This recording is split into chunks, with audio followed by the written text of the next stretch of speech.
Hello friends, this is Professor Parth Thakkar and today we are going to derive general heat conduction equation for spherical coordinates. In our previous lectures, we have already derived equation for the cylindrical coordinates as well as Cartesian coordinates. So let's start with the spherical coordinates. While dealing with the problem of conduction of heat through system having spherical geometry, it is more convenient to use the spherical coordinates. So here let's take one sphere. We know in a Cartesian coordinates or on a rectangle coordinates, if you want to locate exact location of any point in a space, you need three variables x, y and z, and by using value of x, y and z you can locate exact location of any point. In cylindrical coordinates you required r, z and phi. Value of one angle is required in a cylindrical coordinates to locate any point in cylindrical space. Now in a spherical space, if I want to locate exact location of this P in this sphere, then I required three space variable which is r, phi and theta, well two angle. Now let's understand what is this r, phi and theta. So from figure you can easily see that the r is the distance of this point with x, y, z, with center of this x, y, z axis. So the distance between this point and this point is our r. Now what is angle phi and theta? So phi we already know, same as in a cylindrical coordinate. If I make a top view projection of this point P, it would be in this xy plane at this location here. If I connect this point with the center xyz axis, center of xyz axis, it would make some angle with x axis which is our phi. Now let's talk about what is this theta. So theta is the angle which is made by this line, with the z axis. So in a three dimension it would look like this.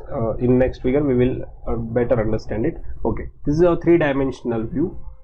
So in this view you can clearly understand theta is the angle which is made by our volume with the z axis.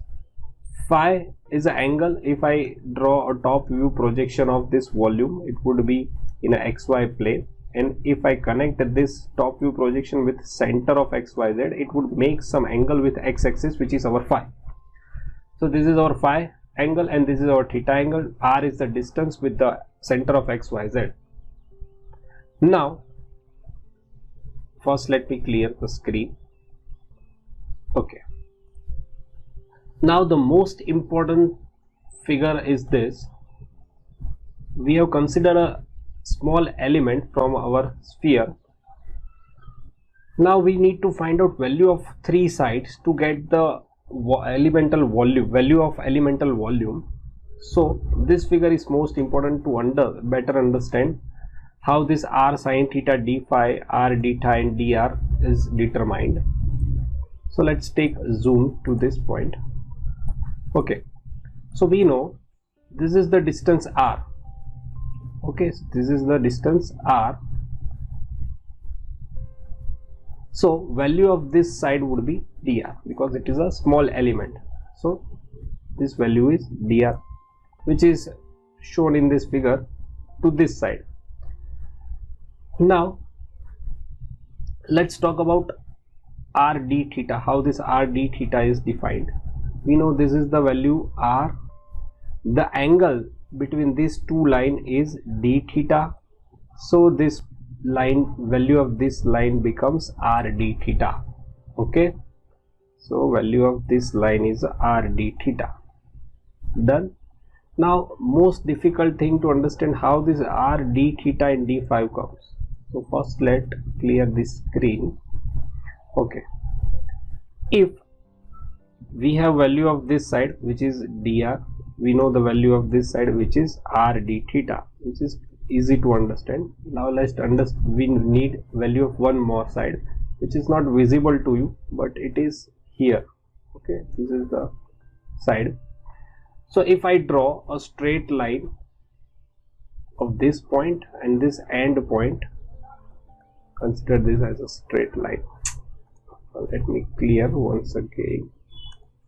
Okay, if I draw a straight line, one here, one to the end of this element. Okay, here. So now we know this distance is r, this angle is theta. So what would be the value of this portion? This portion would be r sin theta. This portion would be r sin theta, and value of this side would become r cos, sorry, this value of this side would be r cos theta, and value of this side would be r sin theta. So this is our r sin theta, and the angle between two line, angle between these two line is d5. So value of this side would become r sin theta d5. Let me repeat once again. Okay, if I draw, see, this is the hidden line here. Okay, so if I draw a straight line to connect with the z-axis, this is our two lines. Okay, this is distance r and this is angle theta. So value of this line would be r cos theta. This one would be our r cos theta, and this side going to be r sin theta. And the angle between these two lines, you can clearly see the angle between two lines. From the top view projection, you can see that the angle between these two lines are d5. So r sin theta and this angle d5, so value would be r sin theta d5. So this is how the value of three side, one is dr, second is r d theta, and third is r sin theta d5 are defined. So the volume of this element is r d theta dr, r sin theta d5. In Cartesian coordinates, it was dx dy dz. In cylindrical coordinate, it was r d theta d5 dz. Here it is r sin theta d5, r d theta and dr. In Cartesian coordinates, three directions are x, y, z. In cylindrical coordinates, three directions were dz, d5 and r d theta. Here three directions are, this one first direction is q5, phi direction. This is suppose direction v theta, denoted by theta, and the third direction, this is one direction phi, this is second direction theta, and the third is a radial direction from this direction. This is our radial direction r. Okay, so let's write down energy balance equation. We know the net heat which is going to be accumulated within our element due to flow of heat by conduction through all the three directions, plus internal heat generation within the element, and because of this A and B, there would be a change in internal energy of the system, or we can say that the energy stored in the element. So let's discuss about first r theta plane. It means the direction phi direction. If when you are going to talk about the phi direction, the heat will travel a distance this r sin theta d5. So your area would be this side r d theta and dr. Your area would be r d theta dr. So minus k r d theta dr into change in del t upon r sin theta d5, because it will travel this side. So r sin theta d5 into particular time interval d tau. This is the amount of heat which is going to be entered in phi direction through this phase, and at the same time interval the amount of heat which will leaving the control volume would be q phi plus d phi, which is q phi plus change in this q phi due to traveling how much distance r sin theta d phi. So this is r sin theta del phi and this is r sin theta d phi. Amount of heat which is going to be stored in the element in particular time d tau due to flow in a phi direction would be q5 minus q5 plus d5. So if we these two terms are going to be cancelled out, what would remain? Minus 1 upon r sin theta del by del 5 q dash 5 r sin theta d5. Putting the value of this q5 from the previous slide, we will get this equation. Now this minus and this minus becomes plus, and by simplifying this equation we will get this kind of equation. This is r, this is r, so it's r square, this sin theta, so r square sin square theta. This is del phi and del t by del phi, so it will become del 2t by del phi square, remaining terms as it is. This is our volume dr r d theta r sin theta d phi. So now let's discuss heat flow in tangential direction. It means in a theta direction. So here in this figure, this is our theta direction, which is this direction. heat influx from this phase and heat efflux from this phase. Influx q theta and efflux is q theta plus d theta. When heat is traveling in a theta direction, it will cover this side, so that r d theta. So your area would be dr and r sin theta d phi. So your at the entry time, what would be the equation? Q of q theta is minus k. Your area would be dr r sin theta d phi. Del t by r del theta into d tau, which is our time interval. Because heat is traveling in r theta side, it would be del t by r del theta. At the efflux, it would be a q theta plus d theta, which is q theta plus change in this q theta because of traveling r d theta distance. So del by r del theta into q theta. The amount of heat which is going to be stored in the element because of the direction of theta would be q theta minus q theta plus d theta. So by putting value, we will get minus del by r del theta, q theta r d theta. Putting the value of q theta from the previous side, we will get a simplified equation like this. This minus and this minus becomes plus. After rearranging, we will get equation something like this. This r and this r becomes r square. Now we have to somehow put r sin, we have to introduce sin theta into this to make it a volume. So we can multiply and divide by sin theta. So it will become r sin theta d phi upon r square sin theta. So this is the equation. Big amount of heat is which is going to be stored in the element due to theta direction. Now let's talk about heat flow in axial direction. So when we are going to discuss about axial direction, it means theta and phi plane. So in axial means we can say that, or radial direction. So from this direction, suppose it makes entry influx, and in this direction outward, it means efflux. So it is going to cover this side.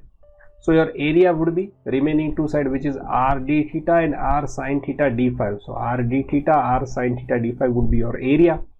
So minus k, your area, del t by del r, because it is going to cover this distance dr in a particular time interval. This is d tau. This is our d tau. At the time of efflux, it is r plus dr, which is qr plus change in this qr due to traveling distance dr. So del by del r qr dr. Amount of heat which is going to be stored in the element due to flow in a radial direction, or we can say that axial direction, which is qr minus qr plus dr. So remaining term would be minus del by del r qr dr. Okay, putting the value of qr from the previous side, we will get simplified equation in this form. Now this minus and this minus becomes plus k. This d theta sin theta, this is our d phi. Del by del r, this is 1r, this is 1r, becomes r square del t by del r, because here del r, so we need to differentiate this term with respect to r. So right now we are putting in same form, del by del r, r square del t by del r d tau. We need 2r to make this term as a volume. So this one is r, this one is r, and dividing by r square. So this is the final term, amount of heat which is going to be accumulated due to flow in r directions. Now net heat accumulated would be the summation of all three equations which we have derived. So the term which are going to be common are k dr r d theta and r sin theta d phi. This dr r d theta r sin theta d phi is our volume. Now let's talk about our second term, which is internal heat generation, which we know the qg, amount of heat which is going to be generated within the volume in a particular time interval d tau. And because of a and b, the amount of change in energy and energies which is going to be stored, which is mcp delta t. Instead of mass, we can write down density into volume. So this is our density into volume. This is our specific heat. This is change in, or we can say that rise in temperature in a particular time d tau. Okay, now putting value in a plus b is equal to c, we will get equation like this. In this equation, our volume, it means dr r d theta r sin theta d phi is common. So cancel out this term from these three equations. We will get this kind of equation,